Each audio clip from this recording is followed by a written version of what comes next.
కాకినాడ జిల్లాలోని నియోజకవర్గం కాకినాడ సిటీ. ఆ నియోజకవర్గ ప్రస్తుత ఎమ్మెల్యే వనమాడి వెంకటేశ్వరరావు 2024 అసెంబ్లీ ఎన్నికల్లో టీడీపీ నుంచి వనమాడి వెంకటేశ్వరరావు గెలిచారు. వైసీపీ అభ్యర్థి ద్వారంపూడి చంద్రశేఖర్పై 56,572 ఓట్ల తేడాతో విజయం సాధించారు. ఇక 2019 అసెంబ్లీ ఎన్నికల్లో వైసీపీ నుంచి ద్వారంపూడి చంద్రశేఖర్ రెడ్డి గెలవడం జరిగింది. టీడీపీ అభ్యర్థి వనమాడి వెంకటేశ్వరరావుపై 14,111 ఓట్ల ఆధిక్యంతో విజయం సాధించారు. ఇక అదేవిధంగా 2014 అసెంబ్లీ ఎన్నికల్లో టీడీపీ నుంచి వనమాడి వెంకటేశ్వరరావు గెలుపొందారు.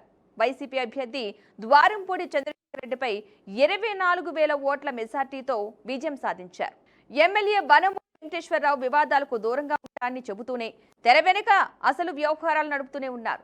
ప్రజల మధ్యలోనే ఉంటారు, కానీ కమిషన్ లేనిదే ఏ పని చేయరు. కార్యకర్తల అండతోనే ఎన్నికల్లో గెలిచిన ఆయన ఇప్పుడు ఎందుకు పట్టించుకోవడం లేదు?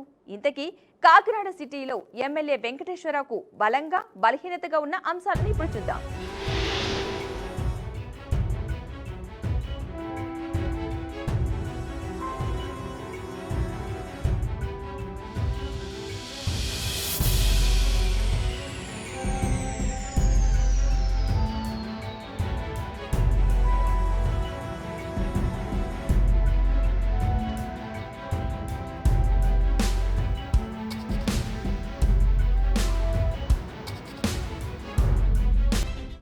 ముందుగా ఎమ్మెల్యే వనమూడి వెంకటేశ్వరరావు బలం చూద్దాం. వివాదాలకు దూరం.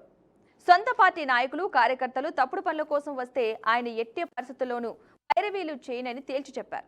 తన వల్ల అనుచరుల వల్ల పార్టీకి ఎక్కడ చెడ్డ పేరు రాకూడదనే నిబంధనలు ఆయన ఖచ్చితంగా అమలు చేస్తారని పేరుంది. నిబంధనలు పాటించడం. కాకినాడ నగరపాలక సంస్థ ఏవైనా పనులు జరగాలంటే అవి నిబంధనల ప్రకారం విధి విధానాలకు లోబడే జరగాలని స్పష్టం చేస్తారు. రాజకీయ ఒత్తిళ్లకు లొంగకుండా చట్ట ప్రకారం పనులు జరిగేలా చూడటం వల్ల పాలనలో పారదర్శకత పెరుగుతుందని నమ్మడం అని నిబద్ధతకు అద్దం పడుతుంది. పక్షపాతం లేకపోవడం.